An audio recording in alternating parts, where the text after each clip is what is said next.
Asosiy qo'shin bilan Xorazm shohlar poytaxtini endi navbat yo'q qilishga keldi. Avval Buxoro, Samarqand, Termiz shularni olib, oxirgi navbatni Qo'rg'on Urganch poytaxtga berdi. Chunki uni olish qiyin bo'ladi. Chunki poytaxt juda kuchli istehkom shahar, qala shahar, ham dunyoga tanilgan shahar. Bu yerda qiyin bo'ladi menga deb oxirga qoldirgan uni.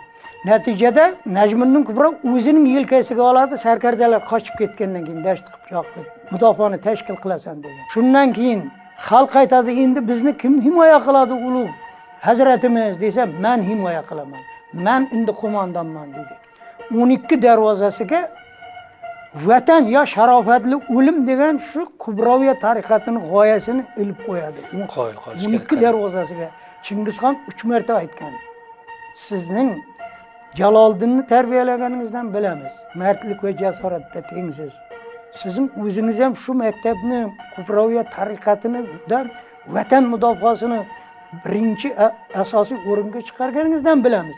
3 marta Chingizxon iltimos qilgan. Buyruq bermagan. Iltimos qilaman, tashlab chiqib keting xohlagan darvozangizdan degan. Shu 12 darvozadan degan. Men nimaga tashlab chiqib ketaman? Men shu vatanda tug'ildim. Shu vatanda o'lishim kerak degan. Bu hozirgi vatanni tashlab